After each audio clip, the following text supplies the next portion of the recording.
Hi, I'm Meredith McCarty, and I'm with Healing Cuisine. That is my business. I have done this business for about 40 years and just love teaching people how to cook healthy food that heals and that really makes you feel good and that tastes really good. So you can prepare it for all your friends and your relatives and just have a good time with it. So today we're going to do 2 soups, and we're going to start out with a silky squash soup, and then we're going to go on to the healthiest soup you're ever going to make. If you only make one soup for the rest of your life, this would be a good one to make. It covers all the important food groups in a healing cuisine diet. So let's start out with the silky squash soup. This is one that my sister actually makes every year at Thanksgiving time. And I've just made a few tweaks to it to make it easier for more people, I think, to make the soup. So I call it my sister's squash soup, but it's very silky and just really wonderful flavors. So let's start with that. And here you can see the 2 squashes that I'm going to use in this soup. You've probably heard of squash soups before and really enjoyed them. This is just a great thing to make every fall, winter, spring. It just lasts you a long time and everyone really likes it. There's a lot of variations you can do on the flavors here. So I'll talk about that too while we're making the soup. So the first squash that we have here is a butternut, and this is the most popular, I'd say, ubiquitous squash in all the markets.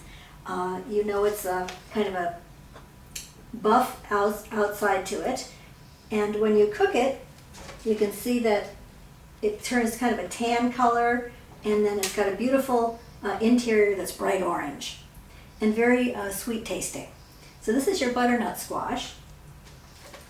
And the other one that has even more flavor, a richer flavor, is the kabocha squash. And this kabocha is just the Japanese word for squash, winter squash. But we call it kabocha because that's how it came into our markets. So the kabocha squash is green. It has these light green striations on it. Usually has a little yellow orangey circle on it. And it's just great. So as you know, these squashes are just so hard. A lot of people won't cook squash and they'll buy it canned because they don't want to deal with this hard exterior. So what I do to cook the squash that makes it really easy is just to bake it whole. So what you want to do is just take the squash, put it on a baking sheet, and put it in your oven at 450 degrees for about an hour. And you want to take a knife or a fork and just put it in there and make sure that it goes all the way around, signifying that it's really soft. Someone must be joining us by phone. Sorry about that. Onward we go. So the main thing is that you want it to be really soft. And here you can see the way it came out when I did that last night. The squash that's the round one, the kabocha, is really a dark flesh. And it's the sweetest one there is out there. It is super sweet. So you just want to take out the seeds here, and you can put those in your compost. And they won't do anything because they've been cooked. And the same here with the butternut. Take out the seeds, take off the skin, and you'll just have the inner portion of it. And you'll put it in your Cuisine or any kind of food processor. Excuse me, I'm going to get a spoon.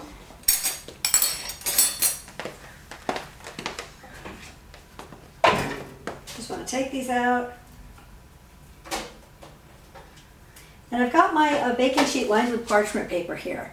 It just makes it easier to not ruin all your baking sheets with vegetables that'll sweat onto the baking sheet. So this is some parchment paper that's not bleached, and that's the kind that I use the most and recommend. So you're just going to take out the seeds and then take the flesh and spoon it into your food processor. And you won't use the skin because that'll mar the color. Be a beautiful orange soup.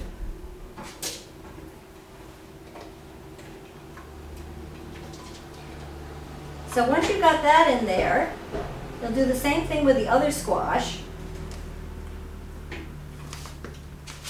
I'm not going to do that in front of you because we're going to go through this quickly, and we've made some soup ahead so you can just see what it's like when it comes together from the Cuisine. But basically you put your ingredients in there, reheat it, you've got your soup, and it's really delicious. So I'm going to set this aside.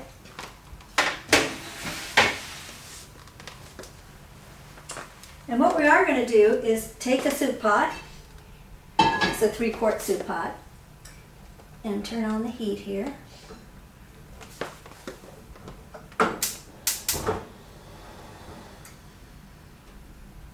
Okay.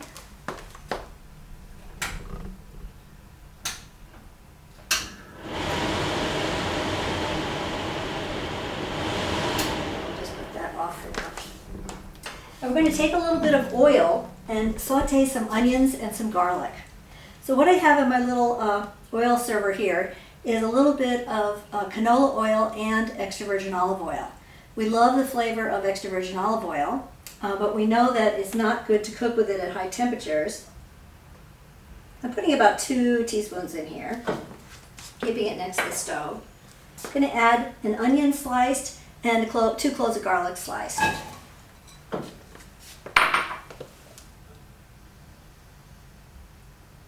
And we'll just let those start to cook. You always want to give them a good stir because the oil coats the vegetables and attracts the heat to the vegetables. So it makes them cook more quickly. We give them a good stir. And I usually just put the top on so they're kind of sweat. Cook themselves that way. And give them a stir a couple of times. You can start to hear it sizzling there. Turn it down a bit.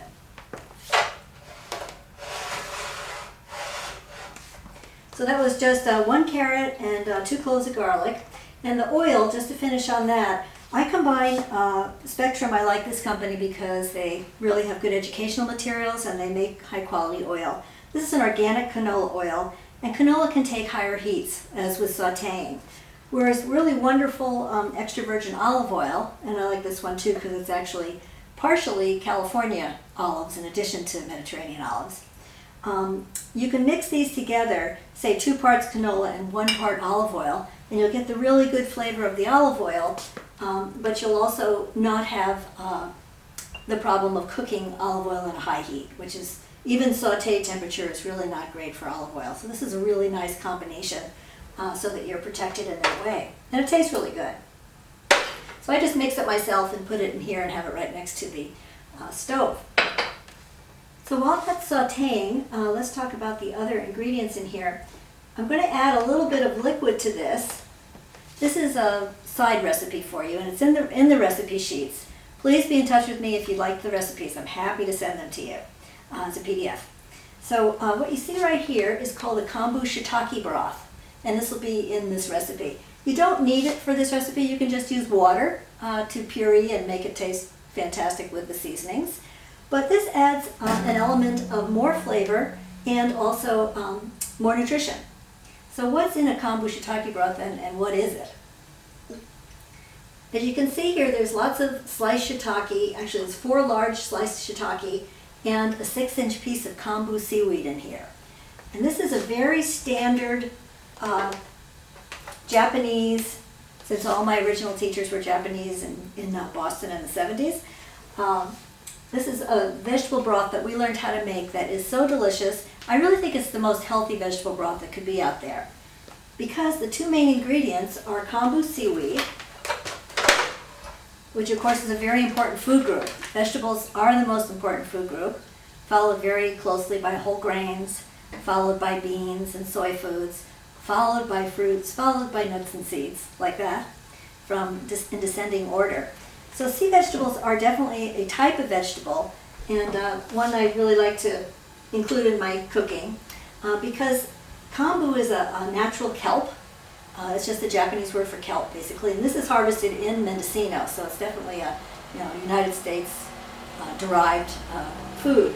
And kombu has all 79 minerals and trace elements that exist in nature. So I see it as a natural mineral supplement. It's really a nice way to get minerals on a meal-to-meal basis. You can add a piece of kombu to any liquid that you're cooking. Whether it's a soup or a stew or beans, just add some kombu to it, and all the flavors will go into the soup along with all those minerals. Kombu also has a natural MSG in it, so it's a natural flavor enhancer. It'll make anything you cook much richer. But you won't be able to taste it unless, of course, you use too much of it. And the other thing it has is something called zybecolin. And if you read the book of, there's several seaweed books I could recommend to you. But zybecolin has in it something that attracts to itself and expels from the body toxic substances, such as pollution, radiation, and nicotine. So this is a really healing soup, even though it's really tasty. So what I'm going to do is just add a little bit of this broth so that the vegetables don't stick. You can hear that, I think. Just a little bit. Nothing's sticking, so we're good. It's cooking nicely. It takes about 5 minutes. And if you cover it, it'll happen faster, so I always cover it. Okay, so this is the kombu shiitake broth. And of course, you know shiitake mushrooms. Now they look like this. And when the caps are kind of closed like this is supposed to be really the most nutritious type of shiitake mushrooms when the caps are closed. But whatever kind you can get, organic is the most important thing. So shiitake mushrooms are known for lowering blood cholesterol, lowering blood pressure, and they actually have something in it that prevents capillaries from forming that supply tumors. So definitely a healing food as well. And the other mushrooms that act like that are oyster mushrooms and the maitake.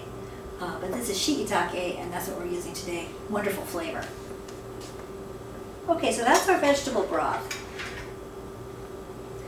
As soon as these are cooked, what we're going to do is just add to the squash that's in the food processor our seasonings for this soup. And the seasonings are going to be 3 tablespoons of miso, and that's what I've got right here, just 3 tablespoons of miso. And the type I'm using for this soup is a mellow white miso. Mellow white miso is made with rice, and it's a nice blonde color. The brand I'm using today is Miso Master. It's just really a great brand. The people that have this company started eating well back in the 70s and had the same teachers I had. They actually went to Japan and lived with miso masters in Japan and learned how to make it. So it's made in the traditional way, but in America. And they've been with it ever since the 70s. Really great job. What miso is a fermented soybean and grain paste that you use like a bouillon. And it also has healing powers in this food. You'll see if you read the book of miso, even just the first 5 pages, you'll see that it's just an incredible food for removing toxic substances from the body, and certainly has been a big part of Japanese healing after the bombing of Hiroshima and Nagasaki. There's something in miso also that is known to take out toxic substances from the body, such as strontium-90 and cesium-137, which are parts of nuclear. Plus, it tastes really good. So what we're going to do is just add our miso. I put 3 tablespoons in there to the food processor. And we're going to add a little bit of cumin. So I've got some really nice bulk cumin from the store here. It's organic. And it's such a wonderful aroma. It's just fantastic. I love cumin. I'm going to add that too. And we're going to add some white pepper. So I like to freshly grind it. Just buy the peppercorns and freshly grind it. Okay. So our onions are probably just about done. I think they need another minute. And in that time we can talk about the garnish. Yeah, almost done. So you can see we've got the squash, the sauteed onions and garlic, and we're going to add some liquid to make this a nice texture. We've got our seasonings. And the last thing we're going to do is garnish our soup. One thing you can do is take some carrot cutouts and just put them on top of anything you have, whether it's brown rice or quinoa or soup or stew, anything where you need a little punch of color. Just take some carrot slices. And what I have here are just little carrot slices that I've cooked. I just slice them and slice the carrot, cook it in water to cover in a little pot for exactly 5 minutes, so it's tender enough that I can actually cut it into shapes. Then I'm going to put it on the cutting board and just cut out a few of these. And this water is so delicious. It's very sweet. It's very nice, sweet tasting. You can stick it in your refrigerator and have it the next day. It's really quite delicious that way. Now these are little hors d'oeuvre cutters that you can buy at any kitchen store. And you open them up and they have all cute little shapes in here. I hope you can see a little bit. There's hearts and stars and moons and all sorts of shapes here that you can use. Or you can take a slightly larger one. That might be, if you've got a big fat carrot, you can take a large one like this, which is what I'm going to do today, just to stamp out some nice shapes here to put on top of our soup. Along with a big piece of green, such as a parsley, something like that. Okay, so that's good. And here we are, we have our nice garnishes. All right, so let's just finish off our soup. I can see that this is definitely done. You can just hear that it is too. And you want to just transfer your onions over to the pot and then add your liquid. And that is it. It's that simple to make this soup. Because you baked the squash beforehand. That's really what takes the time, but you don't have to do anything. And the beauty of baking the squash beforehand, of course, is that you don't have to cut it. You don't have to deal with it at all. Just be really nice and soft that way. Then I'll add enough of this liquid and puree it to make a nice soup. And here's what the soup ends up looking like.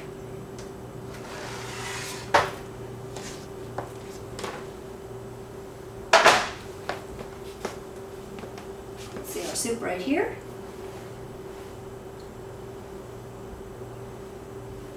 Put it up here and just make a nice garnish for it. We'll take a big piece of parsley. Got some nice Italian parsley here. I always love the vitality of Italian parsley. It's just great. Just put a nice big piece of that in your soup. And take one of your cutouts or two, whatever you like. And there's your silky squash soup. My sister's silky squash soup. So thank you for joining me for that. Now let's go on and make another soup. Just take me 1 minute to set things up here.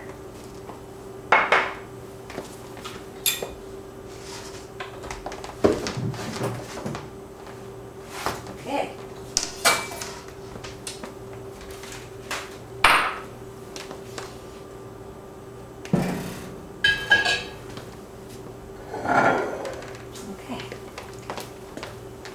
The other soup we're going to make is a healing soup of great proportions. It's actually a miso vegetable soup with all the kinds of vegetables that you need to have a really good diet. The most important food group is vegetables, followed by whole grains and beans, as we said earlier.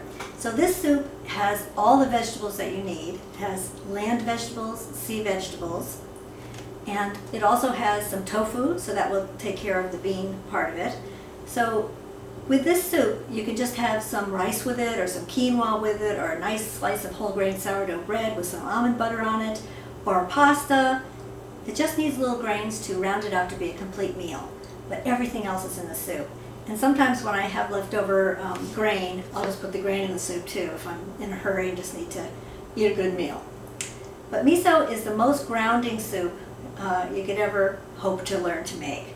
So I think it's one of those dishes that is really a must learn how to make, because it really will serve you for the rest of your life. I mean, it basically has saved my life over the years. I started this back in the 70s because I had a spot on my right lung from smoking 3 packs of cigarettes a day and eating such a horrible diet. And I also had chronic fatigue. And it took 1 year of changing my diet and also quitting smoking to have the spot on my lung be completely gone by x-ray. The doctor didn't know what to say about it. He just said, keep doing whatever you're doing. And the other thing, the energy level actually took me about 2 or 3 years to completely get back my really good energy level, but now it's been 40 years. I feel much better now than I did when, I was in my 20s there. So vegetable miso soup is just something, it's so tasty and it's so healing, it just feels right. So let's make one of those.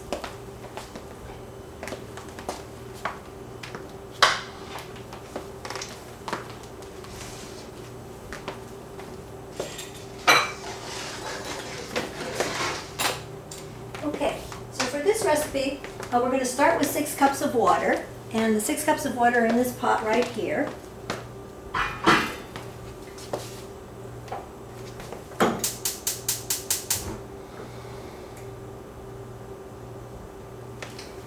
So to make this soup, it can be really fast. It can take you, it's about 15 minutes total to make this soup, so it's very simple.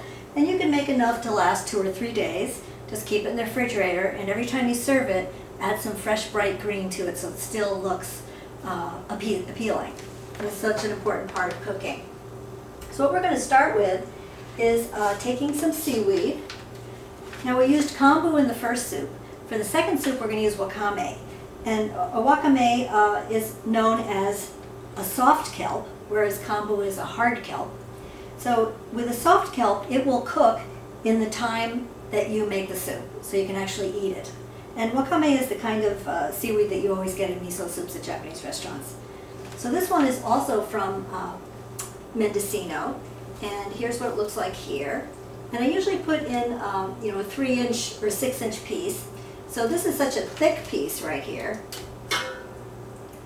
We've got our 6 cups of water in here to start. And I'm just going to take this and kind of peel it apart because it's all together.